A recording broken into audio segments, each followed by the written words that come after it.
자, 오늘도 주님께서 우리에게 주신 말씀 가운데 우리가 함께 은혜 받는 그런 은혜의 시간 되어지기를 바랍니다. 자, 우리가 지난주 나눴던 말씀이 이 사도행전 3장에 나오는 이 나면서부터 걷지 못했던 사람에 대한 그런 말씀이었어요. 베드로와 요한이 성전에 올라가다가 이 성전 미문에서 구걸을 하고 있던 이 걷지 못하는 사람을 보게 됩니다. 자, 그리고 우리가 잘 아는 말씀, 은과 금은 내게 없거니와 내게 있는 이것을 내게 주노니 나사렛 예수 그리스도의 이름으로 일어나 걸으라. 자, 베드로가 예수 그리스도의 이름을 말하고 이 손을 내밀어서 그의 손을 잡아 일으키자 이 나면서부터 한 번도 걷지 못했던 사람이 이 발과 발목에 힘을 얻고 이 일어서서 걷기 시작을 했습니다. 자, 근데 그것이 끝이 아니었죠. 그가 베드로와 요한을 따라 성전에 들어갑니다. 자, 이전까지 그는 걷지 못하는 그런 몸의 장애로 인해서 이 성전에 들어갈 수 없는 그런 사람이었어요. 자, 근데 예수님의 이름으로 치유함을 받고 나서 이제 그가 태어나서 처음으로 이 성전에 들어갈 수 있게 된 것입니다. 자, 얼마나 기뻤으면, 자, 이 말씀을 보면, 자, 그가 베드로와 요한을 따라가면서 이 성전에 들어가면서 그가 걷고 뛰며 하나님을 찬양했다라고 그렇게 말을 합니다. 자, 예배에 나오는 우리 모두의 마음 가운데도 이와 같은 그런 큰 기쁨이 있어야 할 줄로 믿습니다. 자, 성전에 있던 많은 사람들이 그 사람이 걷는 것을 보고 또 뛰는 것을 보고 그리고 하나님을 찬양하는 것을 보고 크게 놀라면서 이상하게 여겼어요. 자, 왜냐하면 분명히 자신들이 성전에 오고 가면서 오랫동안 그 사람이 걷지 못하고 이 앉아서 구걸하던 것을 봤던 그런 사람인데 한 번도 걷지 못했던 그 사람이 이 걷고 뛰는 것을 보고 놀랄 수밖에 없었어요. 자, 그리고 그래서 이 베드로는 자신을 주목하는 사람들에게 이스라엘 사람들아, 왜 이 일을 이렇게 놀랍게 여기느냐? 왜 우리가 한 것처럼 우리를 주목하느냐라고 그렇게 말합니다. 자, 그러면서 너희가 빌라도에게 내어져 십자가에 죽게 했던 그 예수 그리스도를 하나님께서 다시 살리셨는데, 자, 이 이름을 믿는 믿음으로 이 사람이 온전히 낫게 되었다라고 그렇게 담대히 복음을 선포했어요. 자, 이 성전에 있던 사람들이 베드로의 그 말을 듣고 크게 요동하기 시작을 했습니다. 자, 우리가 함께 읽은 본문 말씀에 보면 4절 말씀에 말씀을 들은 사람 중에 믿는 자가 많으니 남자의 수가 약 5천이나 되었더라라고 이렇게 말합니다. 자, 그러니까 이 베드로의 말을 듣고 예수 그리스도를 믿기로 한 사람이 남자만 5천 명이 되었다라고 하는 거예요. 그러니까 뭐 여자와 어린아이들까지 다 합친다면 이 성전 안에 모여있던 모든 사람들이 다 그 말씀을 듣고 정말 많은 사람들이 그 순간 예수님을 믿게 된 것입니다. 자, 이런 상황 속에서 오늘 말씀이 시작이 되어집니다. 자, 특별히 오늘 말씀은 우리에게 아주 중요한 그런 말씀이에요. 바로 이 믿음에 대한 그런 말씀입니다. 이 나면서부터 한 번도 걷지 못했던 사람이 이 예수님의 이름으로 걷게 되었고 또 이 일을 통해서 이 5천 명이 넘는 사람들이 이 예수님을 믿는 그런 놀라운 믿음의 역사가 바로 일어났다라고 하는 것입니다. 자, 그런데 오늘 말씀을 보면 자, 이 일에 대한 생각지 않은 뜻밖의 그런 반응들을 우리가 보게 됩니다. 자, 바로 이 사두개인들과 이 베드로의 그런 서로 다른 믿음의 그런 모습을 우리가 보게 돼요. 자, 똑같은 사건을 놓고도 이 서로 다른 그런 반응을 보이는 것을 보면 자, 이 모든 사람의 믿음이 다 똑같지 않다라고 하는 것을 우리가 알 수가 있습니다. 자, 여러분, 우리가 믿는다라고 말하지만 우리의 믿음을 점검해 봐야 합니다. 자, 이것은 오늘 우리의 믿음에도 그대로 적용될 수 있는 그런 말씀이에요. 자, 그래서 오늘 말씀을 통해서 정말 우리의 믿음이 어떤 믿음인지 또 우리가 믿는다라고 말하는데 우리가 어떤 믿음을 가져야 할지 우리가 오늘 말씀을 통해서 우리의 믿음에 대해서 한번 생각해 보기를 원합니다. 자, 첫 번째로 먼저 우리는 이 사두개인들과 같은 당시 종교 지도자들의 이 굳어진 믿음을 그 모습을 우리가 볼 수가 있어요. 자, 1절 말씀에 사도들이 백성에게 말할 때 제상들과 성전 맡은 자와 사두개인들이 이르러 자, 이 베드로와 요한이 성전에 모인 사람들에게 이러한 일들에 대해서 설명을 하고 또 예수 그리스도에 대해서 전할 때 이 제상들과 그리고 성전 맡은 자와 이 사두개인들이 다가왔어요. 자, 우리가 가진 성경에는 이 이르렀다 이렇게 부드럽게 되어 있지만 이 사실 원어의 의미는 이 들이닥쳤다라는 그런 의미입니다. 그러니까 쫓아온 것이죠. 제상들은 레위 사람으로서 이 성전 안에 이루어지는 모든 제사를 주관하는 그런 사람들입니다. 자, 그리고 성전 맡은 자는 이 성전의 경비를 책임지는 그런 경비대장을 말하는 것이, 그러니까 이 사람은 성전 안에서 이루어지는 모든 질서들을 책임지고 이 총괄하는 그런 사람입니다. 이 성전 안에서 제사장으로 일하는 레위 사람들 중에 이 특별한 사람들을 모아서, 그 중에 이 탁월한 사람들을 모아서 이 성전 경비를 맡겼는데, 자, 그 사람들을 모두 지휘하는 사람이 바로 이 성전 경비대장이에요. 자, 이 성전 경비하는 자들이 예수님을 붙잡으러 겟세마네 동산에 왔을 때 그들을 끌고 왔던 사람이 바로 이 성전 경비를 맡은 자, 그러니까 성전을 맡은 자일 것입니다. 그러니까 성전에서 대제사장 다음으로 이 두 번째 서열에 있는 사람이었고, 자, 그래서 이 항상 대제사장 가문의 일원 중에 한 명에서 이 성전 경비대장이 임명을 받았습니다. 자, 그리고 마지막으로 등장하는 사람들이 이 사두개인들이에요. 자, 그런데 사실 가장 중요한 그런 사람들입니다. 이 제사장들과 성경 맡은 자가 모두 다 사두개인들 안에, 그 안에 포함이 되어 있기 때문입니다. 자, 이 사두개인들은 이 이스라엘 사람들 중에 이 평신도 귀족층에 해당하는 아주 가장 높은 사람들이었어요. 그래서 이들은 로마 정부와 손을 잡고 이 막강한 그런 권력을 행사를 했습니다. 이스라엘의 영토를 유지하고 또 이 정치적인 생존을 책임진다라는 그런 말로 이 자신들만의 그런 세력을 만들고 이 경제적인 이익을 모두 독점을 했어요. 그래서 이 당시 유대인들을 대표하는 의결 기관인 이 사내들인 공회의 회원들 중에 이 대부분 사람들이 바로 이 사두개인들이었어요. 자, 그리고 이들 중에서 대제사장이 세워졌고, 그리고 성전 맡은 자가 세워졌습니다. 자, 그래서 이 당시 이스라엘 사람들을 대표하는 이 사두개인들과 또 제사장들과 그리고 성전 맡은 자가 바로 이 베드로와 요한에게 이 달려온 것입니다. 이 나면서부터 걷지 못했던 사람이 이 걷게 된 것과 또 예수 그리스도에 대해 전하고 있는 베드로와 요한에게 왜 그들이 갑자기 달려왔을까요? 자, 2절과 3절 말씀에 보니까 예수 안에 죽은 자의 부활이 있다고 백성을 가르치고 전함을 싫어하여 그들을 잡음에 날이 이미 저물었으므로 이튿날까지 가두었으나, 자, 그들이 왜 달려왔습니까? 가르치고 그리고 전하는 것을 싫어했다. 자, 그래서 그들을 가두었어요. 자, 이 사두개인들이 베드로와 요한에게 달려온 이유는 그러니까 그들이 예수님과 부활에 대해서 가르치고 그러니까 전하는 것이 그러니까 싫었기 때문입니다.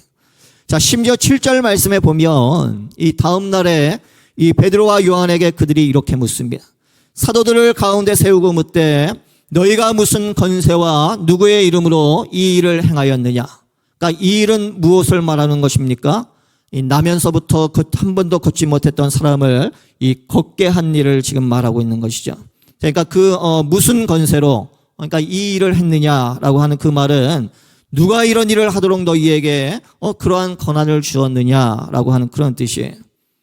자, 이 당시에 모든 권한이 이 사두개인들로부터 나왔어요. 자, 그런데 이 사두개인들이 우리가 너희에게 이런 일들을 허락한 적이 없는데 도대체 너희가 누구에게 이러한 권한을 받아서 이 일을 했느냐라고 지금 그렇게 묻고 있는 것입니다. 자, 이 사두개인들은 당시 이스라엘 전체를 대표하는 그런 사람들이었어요. 그러니까 사회적으로 높은 지위와 또 권한을 가지고 있었고 또 종교적으로는 이스라엘을 대표하는 그런 사람들이었습니다. 자, 그런데 이 성전 미문에서 일어난 일에 대해서는 그 반응이 놀랍습니다. 성전 미문에 앉아 구걸하던 사람은 정말 이 나면서부터 한 번도 걷지 못했던 그런 사람이에요. 자, 그래서 우리가 뒤에 22절 말씀에 보게 되면 이 표적으로 병난 사람은 40여 세나 되었더라라고 그렇게 말을 합니다. 자, 그러니까 무려 40년 동안 이 평생 걷지도 못했던 사람이 걷고 뛰며 그러니까 하나님을 찬양하게 되었다라고 하는 것이죠. 자, 그러면 여러분 우리가 어떻게 반응해야 될까요? 이건 정말 놀라운 일이고 그리고 너무나도 기쁜 일입니다. 너무나 기뻐해야 할 그런 일이에요. 자, 그런데 누구보다도 가장 기뻐해야 할 사람들이 이 베드로와 요한이 이 일에 대해 말하고 전하는 것을 싫어해서 그들을 잡아 가두었다라고 하는 것입니다.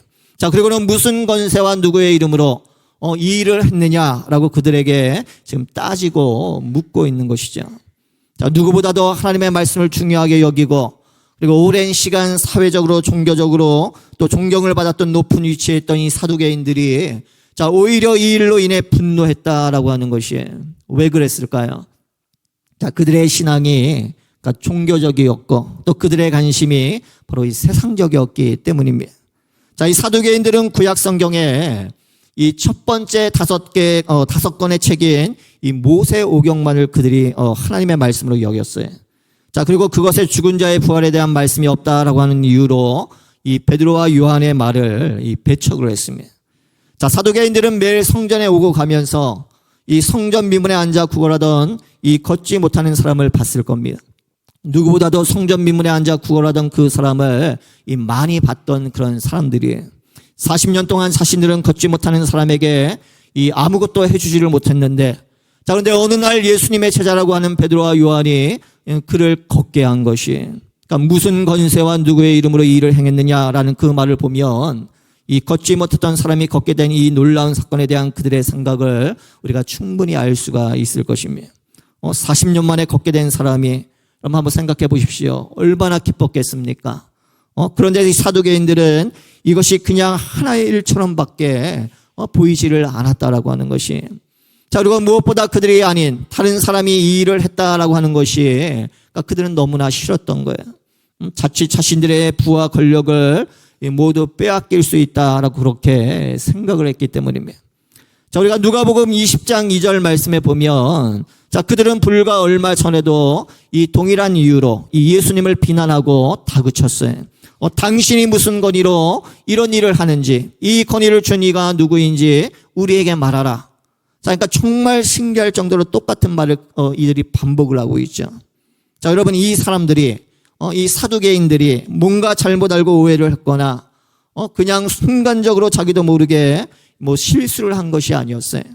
자, 오랜 시간 신앙을 가지고 살았다라고 하지만 자, 그들의 신앙은 철저하게 이기적이고 그리고 형식적인 신앙에 불과했다라고 하는 것입니다. 자, 그렇다면 저와 여러분들의 신앙은 어떨까요? 저와 여러분들의 신앙은 어떻습니까? 자, 여러분 사두개인들과 이 성전 맡은 자와 제사장들은 자, 그 당시에 성전에 가장 오래 머물던 그런 사람들입니다. 그러니까 성전에 대해서 하나님에 대해서 그러니까 가장 잘 알고 있었던 그런 사람들이에요. 자, 그렇다면 저와 여러분들은 어떨까요? 자, 오랫동안 교회를 다닌 것이 그러니까 중요한 것이 아니에요. 오히려 자칫 그것이 오히려 우리에게 부메랑이 되어서 우리의 신앙을 사두개인들과 같이 이 정말 굳어버린 완고한 그런 신앙으로 만들어 버릴 수가 있는 것입니다. 사두개인들과 같이 이기적이고 그 형식적인 신앙생활을 하게 만들 수가 있는 것이에요. 자, 그래서 호세아 10장 12절 말씀에 보면 하나님께서 이렇게 말씀을 합니다. 너의 묵은 땅을 기경하라. 지금이 곧 여호와를 찾을 때니 마침내 여호와께서 오사 공의를 빛처럼 너희에게 내리시리라. 아멘. 자, 묵은 땅을 기경한다라는 말은 무슨 말입니까? 땅을 뒤집어 엎는다라는 그런 말이죠. 땅을 뒤집어 엎는 거예요. 자, 그래서 여러분 씨앗을 뿌리고 이 열매를 맺으려면 이 계속해서 이 묵은 땅을 이 주기적으로 기경을 해줘야 합니다. 그러니까 땅을 뒤집어 줘야만 돼요. 자, 그래야 땅이 부드러워지고 또 씨앗이 뿌리를 내리고 또 열매를 맺을 수가 있는 것입니다. 자, 그러면 우리에게 있어서 이런 묵은 땅과 같은 나의 마음을 기경할 수 있는 그런 가장 좋은 시간이 언제일까요? 언제인 것 같습니까? 아마 우리가 예배에 나와서 주의 말씀을 듣고 또 기도하는 아마 그런 시간일 줄로 믿습니다. 그런데 제 개인적으로는 새벽 기도 시간인 것 같아요. 새벽 기도 시간이라고 말하니까 좀 마음이 뜨끔하십니까? 여러분들 새벽에 나와서 기도하십시오. 아멘. 여러분들 물론 형평상 사정상 못 나오시는 분들도 있어요. 멀리 있기 때문에. 자, 그런 분들은 새벽 시간만이라도 그냥 가까운 교회에 나가서 아니면 그냥 집에서 개인적으로 기도할 수 있기를 바랍니다. 우리가 몸이 좀 힘들고 사실은 바쁘고 어려울 수도 있어요. 자, 그럼에도 불구하고 여러분 이 새벽 기도 시간은 정말 하나님께서 우리에게 주시는 그런 믿음의 시간인 것이에요. 신앙의 기회예요. 우리의 묵은 땅을 기경할 수 있는 그런 시간인 것입니다. 자, 그런데 오늘 말씀을 보면 이 묵은 땅을 기경하라라고 그렇게 말을 하면서 자, 지금이 바로 여호와를 찾을 때다라고 그렇게 말을 합니다. 그러니까 나의 마음을 이 묵은 땅을 기경해야겠는데 나중에 기경하는 것이 아니라 내가 이 묵은 땅을 기경해야겠다라는 그 마음 주심 바로 지금이 바로 여호와를 찾을 때다라고 하는 것이에요. 자, 그러니 여러분 오늘부터 마음의 결단을 하시고 내일부터는 새벽 기도에 나오시면 제일 좋습니다. 아멘. 아멘. 자, 그렇게 나의 초점을 맞추는 거예요. 나중에 기회가 되면 해야지. 그렇게 되면 그렇게 주님 말씀하고 있질 않아요. 너의 묵은 땅을 기경하라. 지금이 여호와를 찾을 때다. 여러분 결단하시고 새벽 기도에 함께 나오셔서 우리의 묵은 땅을 기경하는 그런 우리 모두가 되어지기를 간절히 바랍니다. 자, 그러면 하나님께서 우리에게 믿음의 열매 등을 풍성하게 맺게 하실 줄로 믿습니다. 자, 깨어 기도하라는 주님의 말씀처럼 말씀과 기도로 묵은 심령을 새롭게 하는 그런 우리 모두가 되어지기를 주의 이름으로 간절히 축원합니다. 자, 두 번째로 우리는 오늘 본문 말씀 속에서 이 베드로의 변화된 모습을 우리가 보게 돼요.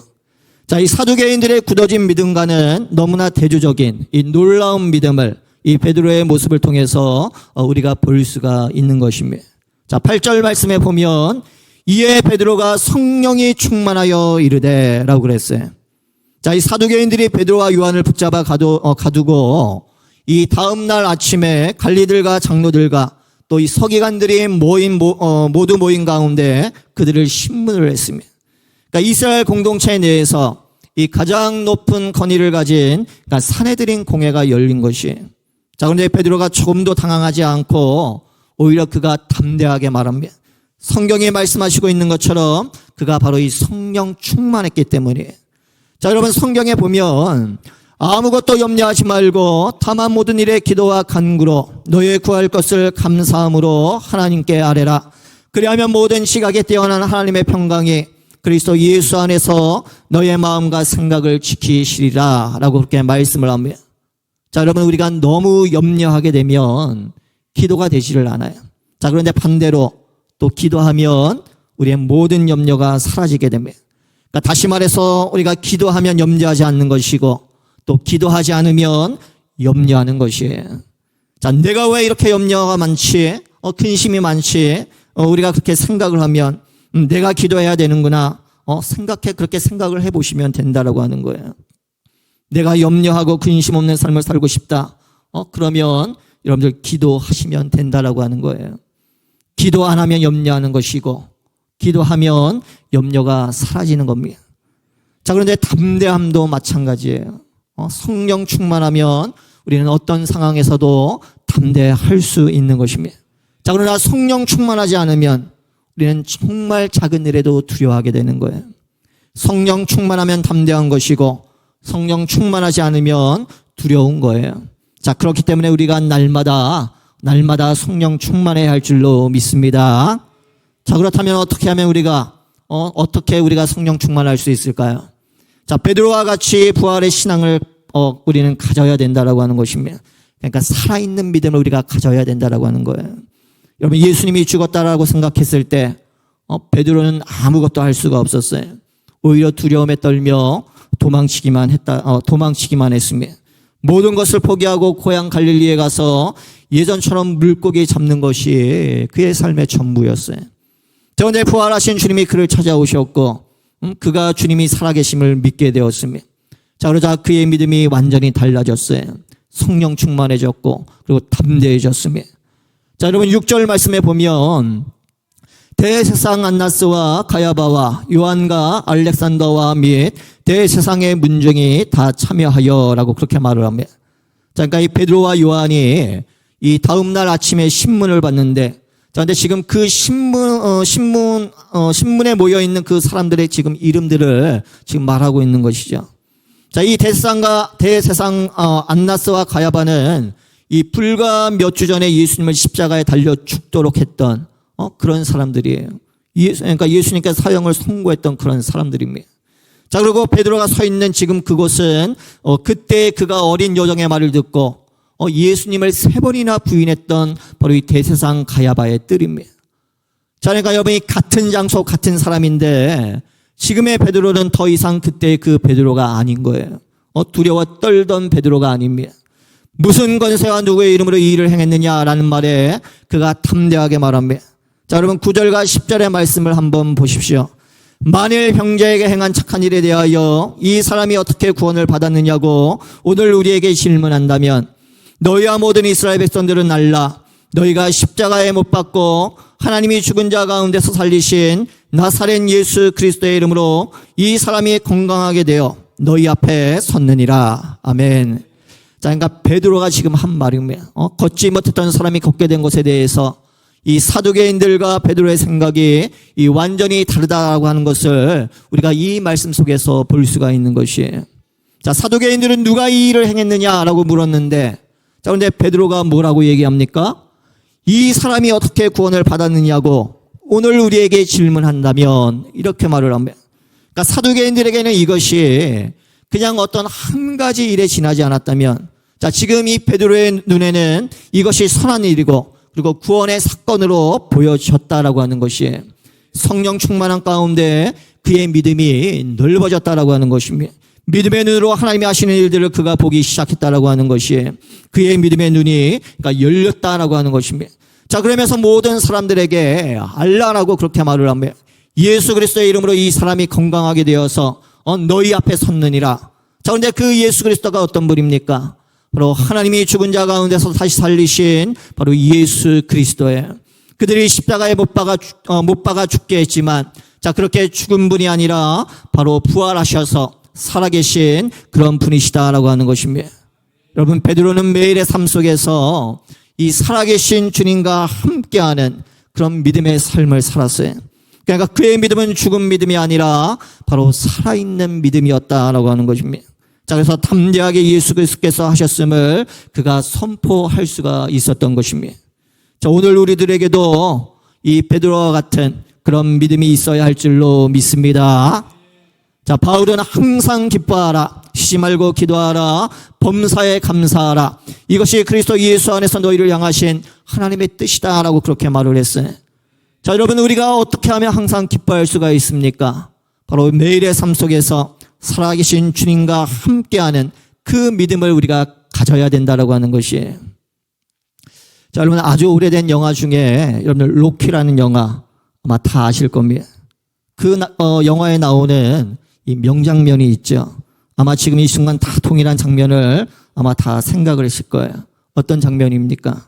이 로키가 무명의 권투 선수였는데 어느 날 정말 그 챔피언하고 시합할 이 조로의 기회를 얻어서 그가 막 운동을 하잖아요. 새벽에 일어나서 그러면서 그가 막 뛰어가서 조깅을 하면서 마지막에 그 필라델피아 미술관의 계단에 쭉 올라가서 이 세상을 바라보면서 손을 번쩍 들어 올리는 그런 장면이 있어요. 그 장면 기억나십니까? 한번 좀 보여주실래요? 예, 바로 저런 장면인데 얼마나 멋있어요. 자, 여러분, 저는 매일의 삶 속에서 이 살아계신 주님과 함께하는 믿음이 바로 이런 것이다라고 그렇게 생각을 합니다. 살아계신 주님과 함께 우리가 두 손을 높이 들어 올리는 것이에요.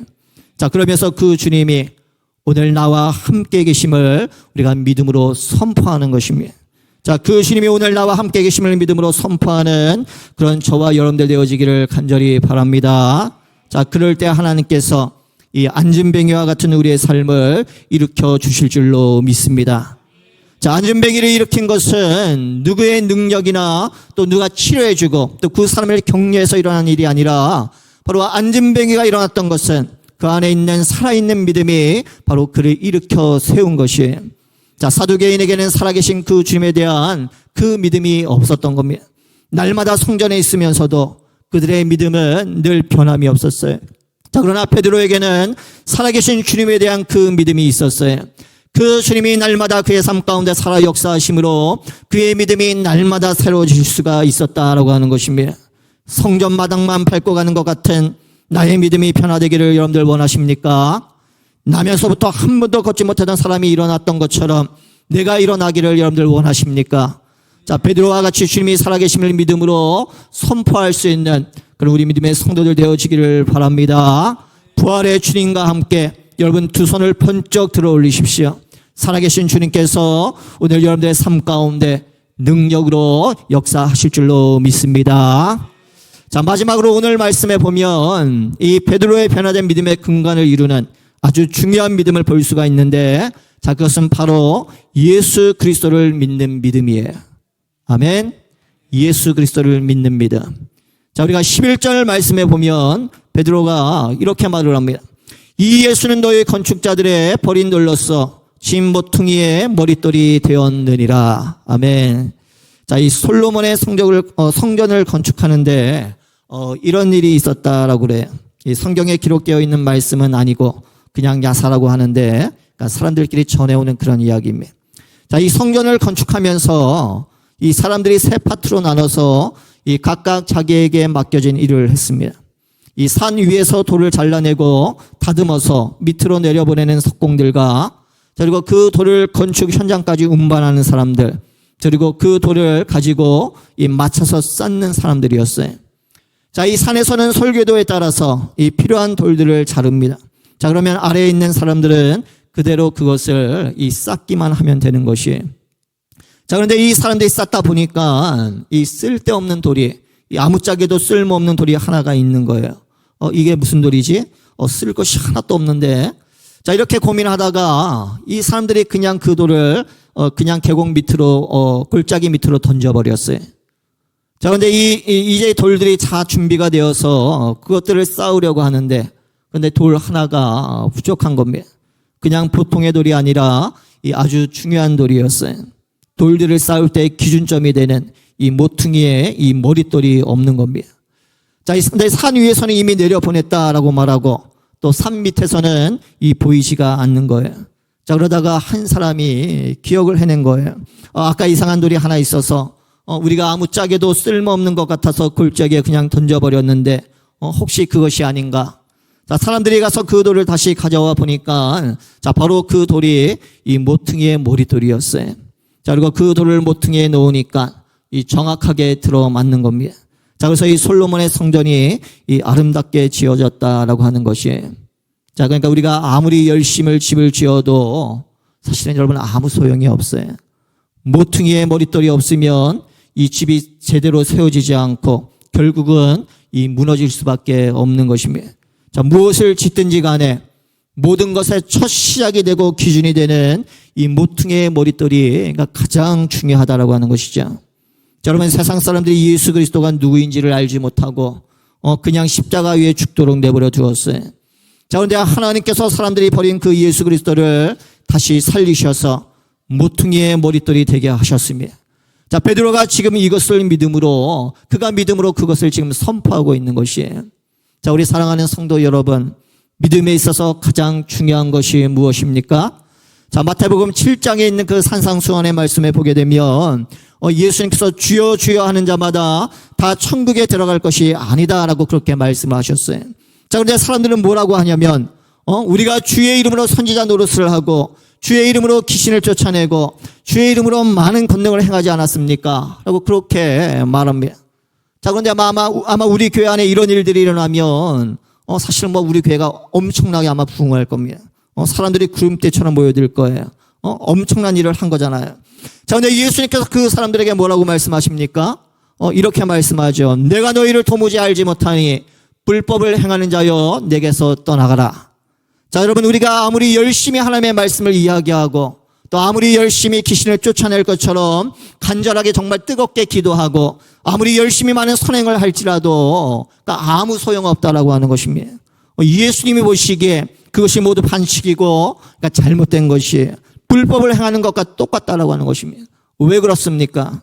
자, 그 다음 말씀에 보면 예수님께서 이런 비유로 그 이유를 설명해 주고 있습니다. 마태복음 7장 24절 25절 말씀에 그러므로 누구든지 나의 이 말을 듣고 행하는 자는 그 집을 반석 위에 지은 지혜로운 사람 같으리니 비가 내리고 창수가 나고 바람이 불어 그 집에 부딪히되 무너지지 아니하나니 이는 주추를 반석 위에 놓은 까닭이요. 아멘. 자, 여러분, 사람들이 선지자 노릇을 했고 주의 이름으로 귀신을 쫓아냈고 또 주의 이름으로 우리가 많은 권능을 했습니다라고 하니까 예수님께서 내가 너희를 도무지 알지 못한다. 불법을 행하는 자들아 라고 그렇게 말씀하시고 지금 그 말씀하신 다음에 바로 이 말씀을 하신 거예요. 자, 여러분, 예수님의 말씀을 따라 이 반석 위에 집을 지은 사람은 아무것도 잃어버리지 않을 것입니다. 비가 오고 바람이 불어도 흔들림이 없을 거예요. 자, 그 중심을 바로 이 반석 위에 바로 세웠기 때문입니다. 자, 그러나 반면에 모래 위에 집을 지은 사람은 어떻습니까? 그가 선지자 노릇을 하고 귀신을 쫓아내고 또 그가 아무리 많은 선행을 할지라도 비가 오고 바람이 불면 다 무너지고 만다라고 하는 것이에요. 다 무너지고 마는 거예요. 그 중심을 반석 위에 놓지 않았기 때문입니다. 여러분, 우리의 신앙생활에 있어서 이 반석이 누구이십니까?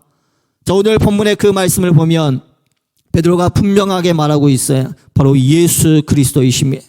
예수 그리스도가 우리의 바로 모퉁이의 머릿돌이십니다. 우리의 믿음이 정말 제대로 세워지려면 바로 이 모퉁이 되시는 예수 그리스도 위에 바로 우리의 믿음이 반드시 세워져야 한다라고 하는 것입니다.